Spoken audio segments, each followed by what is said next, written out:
Welcome to Dig Deep, the mining podcast. In this podcast, we go deep into mining news, hot topics, and live interviews with mining professionals and leading figures in the mining industry. Introducing your host, Rob Tyson, founder and director of Mining International and Mining International Executive, a leading global mining recruitment and headhunting agency.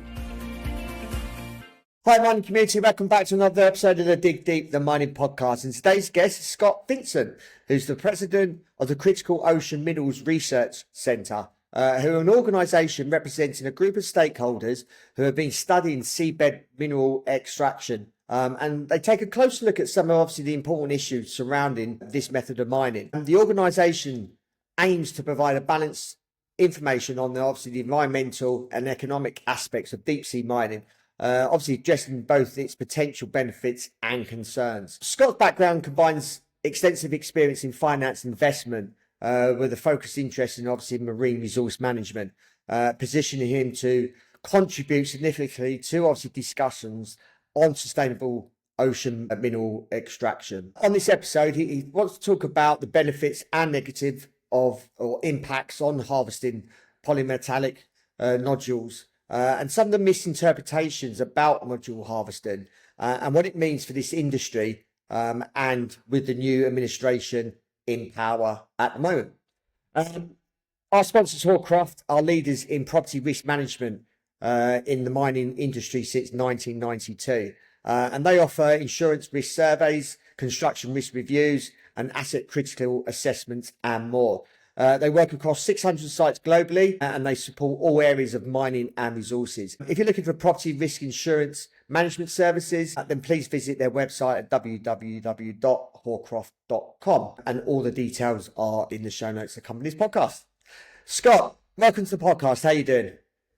Doing great. Thanks for having me, Rob. Great to meet you. Yeah, and I appreciate your time, and you reached out to me as you wanted to, I suppose, talk about deep sea mining, and we were just speaking off air where there's probably a lot of misconceptions in the industry and around this, obviously this method of mining. So obviously we and yourself want to put a little bit more of the record straight and inform the mining industry a little bit about those misconceptions. So before we start, just wondering if you just tell us a little bit about your career, about your background, and I suppose how you got into deep sea mining. Yeah. By background, I am someone who's involved in finance and investing. I work for an investment firm here, so I wear a couple of different hats. The investment firm where I work, we saw the need for battery mineral development. Around a decade ago, we saw that there was a bit of a choke point there that was emerging, and so we got interested, and we've invested in a number of projects.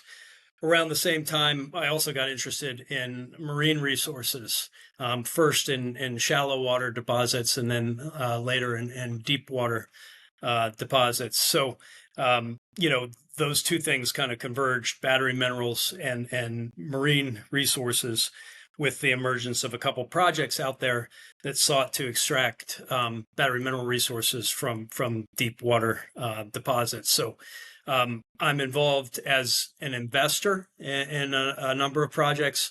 And then through that work, I was exposed to a lot of the information that was circulating, in the mainstream media and on the internet about deep sea mining and the prospects for deep sea mining.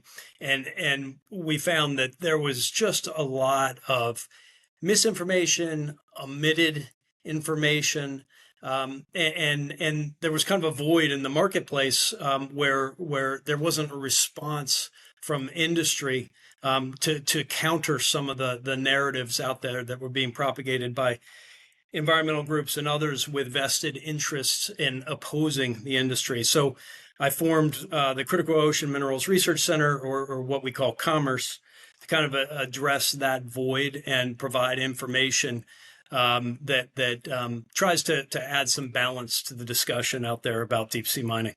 Yeah. So I just wanted me to just tell us a little bit about the Critical Ocean Minerals Research Centre, what I suppose what you do, who else is involved, and I suppose what you're looking to achieve. Yeah, so it's financed by me. I have a couple of friends who've kicked in a little bit of money, but really it's largely self-financed.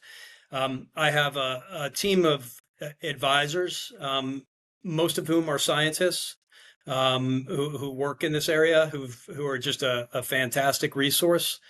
Um, and then I talk to just about anyone and everyone, both as an investor and as someone who runs the Critical Ocean Minerals Research Center, trying to get input from experts, from all walks of life and from people who see things from different perspectives, so that we can appreciate all those perspectives. And we publish, either deep research reports. We did a piece called The Deadly Moratorium last year. And we also publish blogs, and then we highlight research that's come out from scientists that's really important to the industry as well. And we put this all on our website. We have a Twitter feed and a little bit of Facebook presence as well. Yeah. Just wondering if you just give us a high level overview, obviously, of deep sea mining. I know of a few of our audience that know about deep sea mining. So just wondering if you can just talk to us about obviously deep sea mining. Maybe talk about the geology, maybe the extraction methodology, resource jurisdiction, timing, many other things. I'll leave it to you. Yeah, there's a lot to go over for sure. But when we talk about deep sea mining, we're usually talking about resources that are below 1,000 meters in depth. So some of what you'll see out there are like, different sand deposits that might be at a few hundred meters. We're not talking about that. What we're generally talking about in deep sea are three types of formations. I'm going to exclude methane hydrates, but the geologies we're talking about are either crusts. They often refer to them as cobalt crusts, seafloor massive sulfides, or polymetallic nodules. So those are the three types. We, in the course of our diligence, researched each of these types and came away with the idea that polymetallic nodules were the most attractive target, both from an environmental standpoint and an economic standpoint. And that's why we have focused there, but also, most of the industry has focused there as well. So with both, so seafloor massive sulfides are they call them black smokers. They're kind of cylindrical formations that can grow up to 30 meters tall. They occur around hydrothermal vents, and they contain a really attractive mineralogy mix. The problem with them is that they're not easy to extract because they're attached to the earth, so you have to cut them out. And they also tend to be biodiversity hotspots in a sense that a lot of the biodiversity that occurs around black smokers is not found, in other places in the ocean. And they tend to be in a little bit shallower locations, usually around 1,500 or 2,000 meters. And in the ocean, the shallower you go, generally the more life, the more energy, the more biodiversity that you find. So we avoided those. We avoided cobalt crusts because, again, those are attached to the Earth's surface. You have to cut them out. So that can make it economically challenging, but it also can increase the impacts. And cobalt crusts occur on the side of mountains, seamounts as they call them, which again, because of the lower depths, or I'm sorry, the less depth in the ocean, you tend to see more biodiversity and more life, and also just the topological variability encourages more biodiversity and in those areas. So polymetallic nodules were really attractive because they're not attached to the surface. You can pick them up like you would pick up a rock in your yard. They have attractive mineralogies. They often have nickel, cobalt, rare earth minerals, manganese, titanium, a couple other minerals. And they occur on the abyssal plains, which are usually 4,000 or 5,000 meters deep. So we're talking about very, very deep water, zero sunlight, zero plants. None of the life forms that we're used to seeing in the ocean exist here. In fact, there's so little energy on the bottom of the ocean at these depths, and so little food, that most of what you find there is microscopic, and it occurs in the sediment or sometimes on the nodules themselves. So you can extract these nodules relatively easily because they're not attached, and because they're on the abyssal plains, you have relatively little life and relatively little biodiversity. There is biodiversity. It's just that it is, much less than what you find in shallower waters and much less than you find in many of the terrestrial locations where we're mining these minerals today.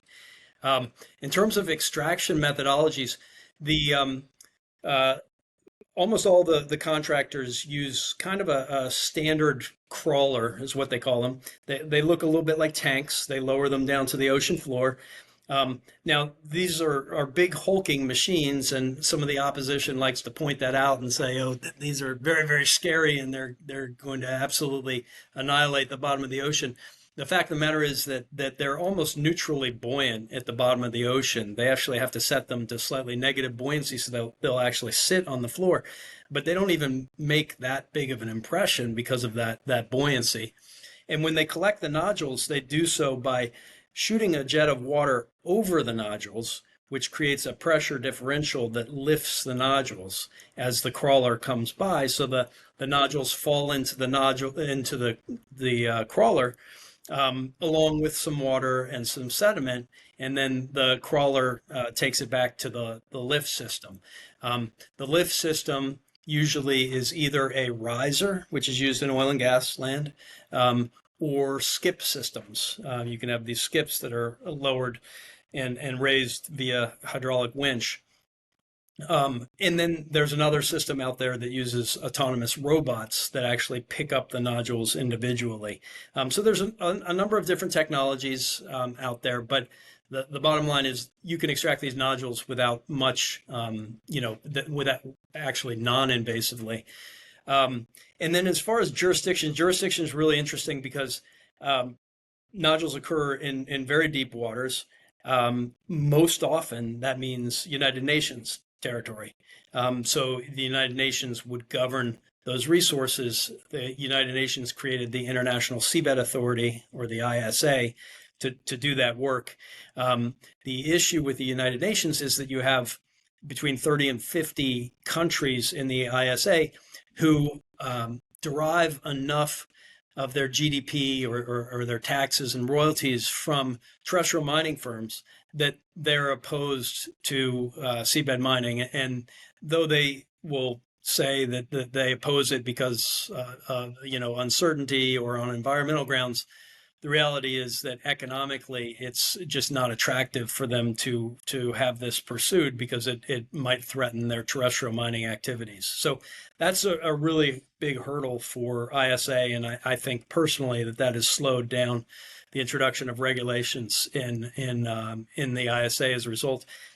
In individual countries also have the potential to have these resources, but because these are found far from continental shelves, often you don't see it within individual countries' exclusive economic zone, or EEZ, but you do in some cases. So Japan has resources, India has resources, Norway has some interesting resources, and the Cook Islands and some other Pacific Island nations have some resources as well. I think the Cook Islands is the first country to have full regulations from exploration to exploitation to commercially harvest these resources. So that may be one of the first places where this occurs. What are the benefits of harvesting polymetallic nodules? Yeah, so the first benefit I always talk about is the fact that it looks like the impact on human health, human welfare from harvesting nodules is negligible to positive. There just aren't pathways by which you would negatively impact human health if you collect and extract nodules the right way from the ocean bottom. So the only pathway which would really impact humans negatively is in some systems where you have risers and you're bringing up bottom water and sediment along with the nodules, and then you're pumping the waste, the water and the sediment back down.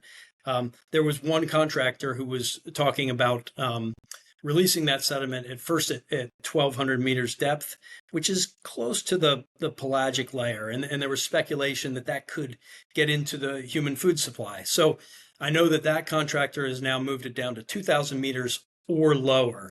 But most contractors are not putting anything back into the water column. So there really isn't a mechanism by which these activities would negatively impact human health, because what happens at the bottom of the ocean and on the abyssal plains stays at the bottom. These waters are so dense down there, they don't rise up.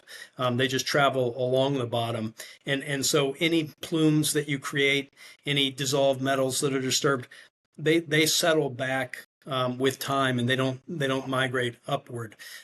So beyond that, there just really isn't a way that you would have appreciable negative impacts on human health. You might be running diesel equipment on your ships, but even then, there's so much less power required to get a unit of mineral to market using nodule harvesting than there is in terrestrial mining.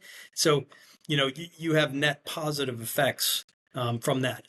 And, we know that terrestrial mining has some enormous negative effects on human health. And I think it's important to distinguish the fact that is often associated with non-Western mining firms who are not using best practices and might be operating in jurisdictions where they're not enforcing regulations effectively.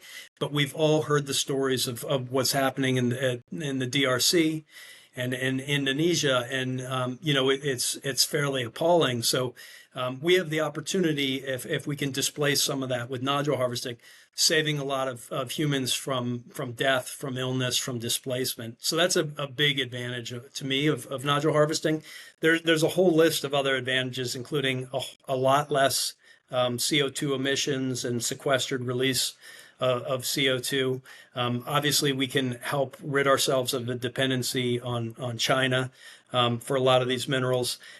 There's a lot less biodiversity at risk on the bottom of the ocean than there is in tropical rainforests and other forested locations. So there are life cycle analyses that have been done that show a range of outcomes to the positive from deep sea mining on the order of 20 to 99% improvements.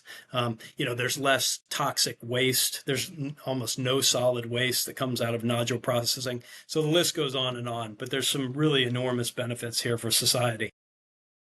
And I suppose the next question following on, and maybe people that are listening to this may be asking, why aren't we extracting these minerals today? So the environmental groups have done a really good job of promoting their cause, which is anti-deep sea mining, and they've instituted a moratorium on the practice. That moratorium is in effect a ban, because what the moratorium says is, look, we have to pause here and wait until more research is done before we proceed. But what that does is that freezes the institutional funding market for these operators, so they have no budget to do the scientific work that the moratorium demands. So it's in effect, a ban on the practice.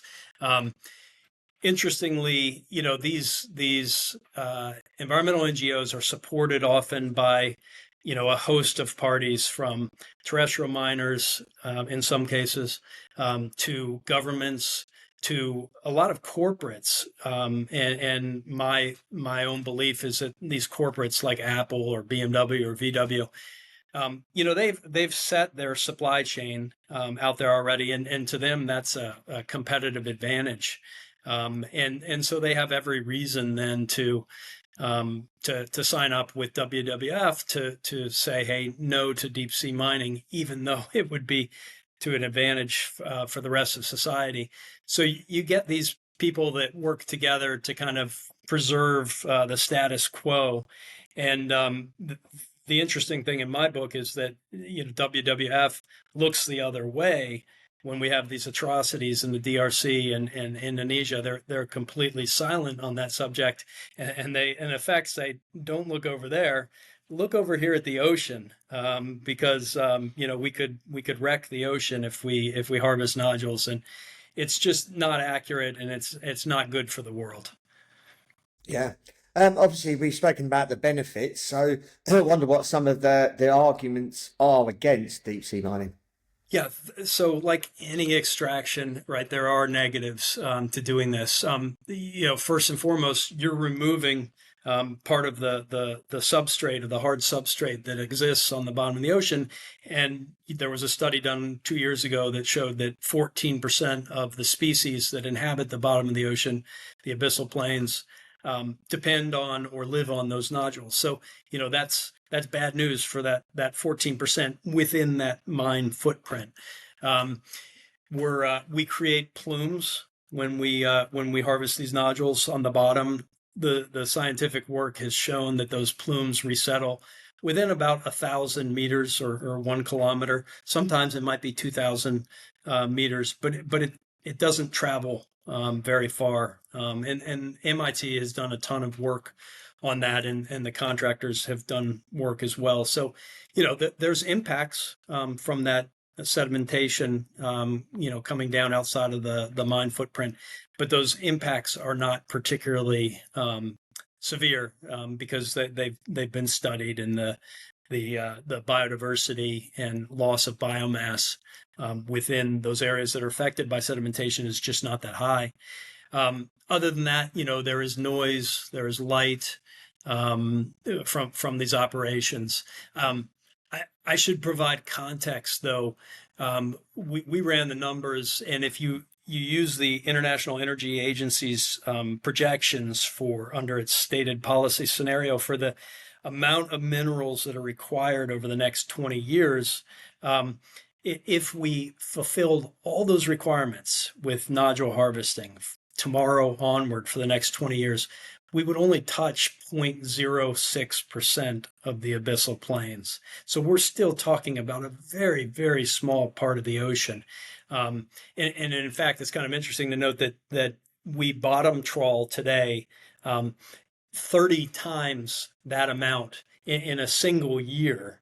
And that bottom trawling is stirring up sediment over obviously wide areas in much more sensitive ecosystems, shallower, a lot more pelagic species, areas that humans come into contact with.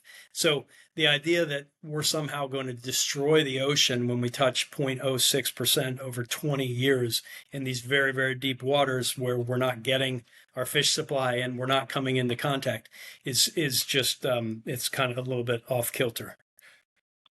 Those are mostly most of the negatives. I should also add that there's the potential to leave nodules behind within the mine footprint, 10, 15, 20% of nodules, so that you have recolonization in those areas. And I suppose, again, we were speaking off air, there's probably a lot of fake news and information out there. So what are some of the common misconceptions of nodule harvesting? Yeah, a lot of it is exaggerations about impacts, that we will destroy the ocean if we start to pick up these rocks. Some of it is really omitted information where these people who make the claims fail to take into account that we have to extract these resources from somewhere. So if you don't make that comparison, it's easy to just look at seabed mining and say, we're going to lose that microscopic organism or that organism, or we have so much biodiversity at risk. But if you don't place it into context and look at the alternatives, you can't do a good job of critical thinking and making decisions. Some people will exaggerate the amount of biodiversity at the bottom of the ocean and claim that there are millions of species when the science says that that's not the case. some people will say that we risk disturbing, massive amounts of carbon dioxide and putting that into the atmosphere, which is just not true. There's not a mechanism by which it gets into the atmosphere, at least from the operations that are occurring at the bottom, because at the depths that we're talking about and the pressures that we're talking about, CO2 is soluble. It doesn't bubble up to the surface from 3 miles deep. So it's things like this, and we have a whole section on misinformation on our website that goes through some of the arguments that are made. But they're all there's a lot of deceptive arguments that are made out there. And do you think deep sea mining will ever happen? And I suppose with the significant change in obviously administration and with obviously Trump coming in, do you think there could be changes, and do you think deep sea mining will happen? Yes, I do think it's going to happen. I understand that a lot of people are skeptical about it happening because, we've been talking about it for a long time. I mean, we've got studies going back to the 70s looking at the impacts from nodule harvesting, and it seems like every time people get riled up about it and start talking about it actually happening, that it doesn't happen.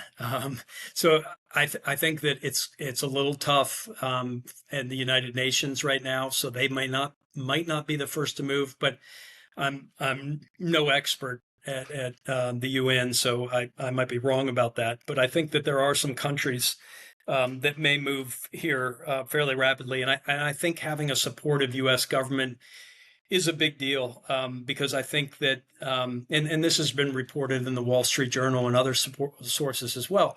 You have a lot of people in the administration who are excited about this. They are excited about the potential to break our dependency on China. They're excited about the fact that we can save human lives and spare biodiversity by going after these minerals, and we can also create a large processing industry in the United States. So that's all it's all very attractive. I think that the blessing, if you will, from the administration will also serve to turn the spotlight on to some of the shenanigans that have been going on with the NGOs who are protesting this, and people will start to look more carefully at the claims that they're making, and hopefully cooler heads and science and data will prevail, and the industry will move forward. But I think, to answer your question more directly, I think it's fast approaching the time where people are going to be getting the go ahead